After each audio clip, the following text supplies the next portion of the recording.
آپ کو تو जेल इस्लाहात की कमेटी में शामिल किया था जस्टिस याहिया अफरीदी साहब ने, आपको नहीं मुलाकात करने दी गई कि कोर्ट में हैं खान साहब, तो उस पर क्या स्टांस लिया था चीफ साहब ने? जी, उसके ऊपर मैंने चीफ जस्टिस साहब को खत लिखा था और मैंने उनको पूरी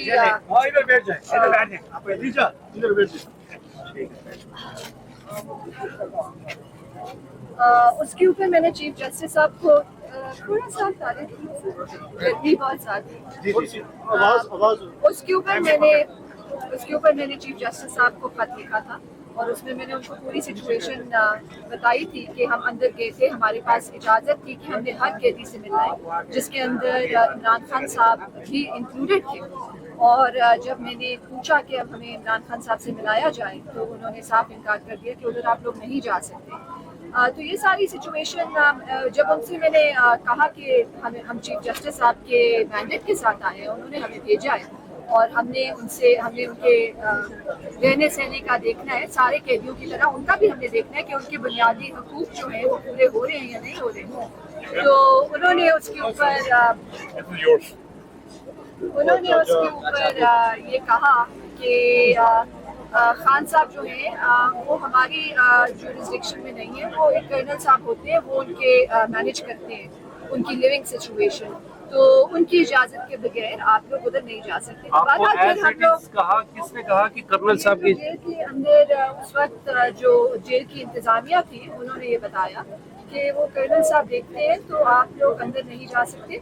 तो बस फिर हम क्या कर सकते थे, हम कोई लड़ाई चीफ साहब ने क्या स्टांस लिया जब आपने उनको बताया कि मुझे खान साहब से नहीं मुलाकात करने की?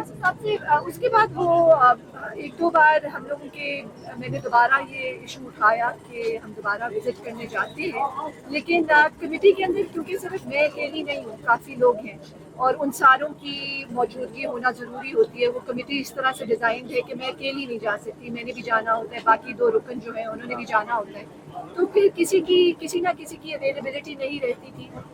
जो जेल इंतज़ामिया थी, जो कमेटी का हिस्सा थी, वो भी कोई इतना ज़्यादा कोऑपरेट नहीं कर रहे थे इस स्टांस के ऊपर और बस वो फिर समहाउ मैं अकेली थी इस चीज़ को जो थोड़ा पुश कर रही थी, तो वो उससे ज़्यादा मज़ीद कभी कमेटी में डिस्कस हुआ कि इमरान खान साहब के ऊपर इलीगल केसेस बनाए जा रहे हैं? जी, कमेटी के अंदर तो हमने देखिए वो कमेटी एक जनरल प्रिजन रिफॉर्म्स की कमेटी थी जो कि पूरे हमारे जितने भी प्रिजनर्स हैं पाकिस्तान में उनकी रिफॉर्म्स के लिए। अब इमरान खान साहब ऑब्वियसली एक पॉलिटिकल प्रिजनर है, तो वो उसके अंदर मेरे नज़रिए में वो उसके अंदर इंक्लूडेड है और जितने भी पॉलिटिकल प्रिजनर्स हैं वो सारे उसके अंदर आते हैं, उसके अंदर शुमार होता है। तो मैं कोशिश कर रही थी कि हमें बहुत ज़रूरी है हमारे लिए कि हम पॉलिटिकल प्रिजनर्स का भी नज़रिया लें। तो जी ये डिस्कशंस होती थी और ये काफ़ी डिस्कशंस रही हैं और हमने रिकमेंडेशंस भी इसके लिए अपनी रिपोर्ट के अंदर दी हैं कि सियासी जो आपके कैदी होते हैं उनके साथ क्या मुश्किलात का उनको सामना करना पड़ता है और क्या करना चाहिए।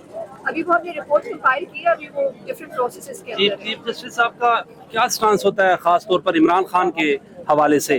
चीफ जस्टिस साहब जो है वो एक ऑब्वियसली वो न्यूट्रल चीफ जस्टिस है पाकिस्तान के और ये हमने कोई एक स्पेसिफिक चीज़ कभी डिस्कस नहीं की इस तरह से। और कमेटी के अंदर वो हर मीटिंग के अंदर भी चीफ जस्टिस साहब नहीं होते, वो एक दो बार ही उन्होंने ओवरसी की है। तो उनका कभी मैंने उनका कोई इस तरह का कोई किसी किस्म का पर्सनल स्टांस मैंने नहीं कभी सुना। सनम जावेद साहिबा को 2 दिन कबल गिरफ्तार किया है लाहौर पुलिस ने और आज ट्विटर पर बड़ी होशरुबा तस्वीर उनकी शेयर की गई कि उनके पाँव पे जख्म था और उन्होंने आज अदालत में पेश होते हुए कहा कि मुझे कुछ मर्द हजरात थे, उन्होंने अरेस्ट करते हुए मुझे तशद्दुद का निशाना बनाया। What's your on? देखिए जी, मैं क्या ये जो औरतों के ऊपर बर्बरियत कर रहे हैं ये आज से नहीं कर रहे, ये 9 मई से लगे हुए हैं और ये उन सनम को दोबारा से उठाना इस तरह से, वो जेल ट्रायल पे मेरे ख्याल से गई थी, वहाँ से बाहर से उन्हें उठाया और उनके साथ काफ़ी उन्होंने उनको रफ अप किया है।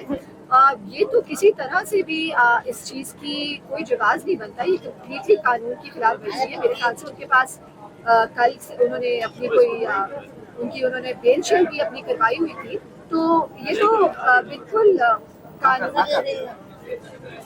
जी हाँ, 2 मिनट ये ना कैमरे में आ रहा है अब जी। تو جو صنم کے ساتھ ہوا ہے وہ اگین آپ کو یہی شو کرتا ہے کہ اس ملک میں قانون نام کا کوئی چیز نہیں رہے گی، اور ادھر جو آپ کی جتنے بھی سیکیورٹی کے ادارے ہیں وہ آپ کے عام عوام اور عام پاکستانیوں کے بس حقوق چھیننے میں لگے ہوئے ہیں. ان کا کام ہوتا ہے کہ آپ کے حقوق کی حفاظت کریں، آپ کی حفاظت کریں، شہریوں کی حفاظت کریں، اور وہ الٹا آپ کے شہریوں کے اوپر تشدد کر رہے ہیں. تو اس کی تو میں بہت یہی افسوس ہوتا ہے، افسوس ہے، بٹ اس ہم بربریت سے گزر رہے ہیں، اور انشاءاللہ تعالیٰ یہ سب عمران کچھ خان صاحب کو کب تک باہر آتا ہوا دیکھ رہی ہیں؟ آپ نے بھی 9 مئی کے بعد بڑی مشکل کاٹی، بڑی سختی سے آپ نے جیل کا سامنا کرنا پڑا. آپ کو کب تک دیکھ رہی ہیں عمران خان کو باہر آتا ہوا؟ کوئی پس پردہ مذاکرات وغیرہ ہو رہے ہیں؟ دیکھیے مجھے کوئی ایسے مذاکرات نہیں ہو رہے، اور نہ ہی ان کی کوئی انڈیکیشن ہے کہ کوئی بھی مذاکرات ہو رہے ہیں. آپ دیکھ ہی رہے ہیں اگر کسی کے ساتھ آپ مذاکرات کر رہے ہوتے ہیں تو اس انسان کو آپ اس طرح سے آئسولیٹ کر دیتے ہیں. مذاکرات کرنے کے لیے تو آپ انسان کے ساتھ کسی نہ کسی کو ملنے کا موقع دیتے ہیں نا، کہ آپ اپنا موقف وہ انسان اپنا پیش کر سکے. تو یہ کسی قسم کے بھی مذاکرات خان صاحب کے ساتھ نہیں کر رہے. یہ صرف اور صرف چاہتے ہیں کہ خان صاحب کو اتنا آئسولیٹ کر دیا جائے کہ یہ قوم ان کو بھول جائے، اور یہ اس قوم کو روز کے روز یہ کسی نہ کسی چیز نئے ڈرامے کے اندر، کوئی نئی چیز کے اندر یہ قوم لگی رہے، اور اسی کے اندر بس خان صاحب جو ہے وہ آئسولیٹڈ رہیں. تو میرا نہیں خیال یہ کبھی ہوگا، اور یہ جدوجہد اس ملک کی، اس قوم کی، اور ان کی خاندان والوں کی، اور خان صاحب کے جو ساتھی سپورٹرز ہیں، یہ جدوجہد ہمیشہ کے لیے جاری رہے گی. صاحبہ آپ ایک بڑے گھرانے سے آپ کا تعلق تھا، آرمی چیف کی. یہ بتائیے گا آپ نے اتنی مشکل کیسے جیلی؟ کس سختی سے آپ نے جیل؟ کون تھا آئیڈیل کہ دیکھ رہی تھی کہ میں اتنا عرصہ جیل کاٹ لوں گی؟ دیکھیں بات یہ ہے کہ اللہ تعالیٰ جو ہے نا وہ ایک یہ برکت ہوتی ہے، ایک یہ نعمت ہوتی ہے. اللہ تعالیٰ جو ہے آپ کو جب کسی مشکل وقت میں ڈالتا ہے نا تو ہمت بھی پھر وہ آپ کو خود ہی دے دیتا ہے اگر وہ چاہے، کیونکہ کئی لوگوں میں آ جاتی ہے، کئی لوگ نہیں بھی سامنا کر سکتے. اس میں کوئی ایسی بات نہیں ہے، لیکن میں بس اللہ کی شکر گزار ہوں کہ وہ وقت گزر گیا، اور مشکل وقت تھا، لیکن ایک اللہ تعالیٰ کے اندر یقین بھی تھا، فیتھ بھی تھا، اور بس ایک یہ اللہ تعالیٰ کے ساتھ کمٹمنٹ تھی کہ جھوٹ نہیں بولنا، کسی کے خلاف غلط گواہی نہیں دینی، اور کسی کو نقصان پہنچا کے باہر نہیں کرنا. تو اس کے اوپر بس کھڑی رہی.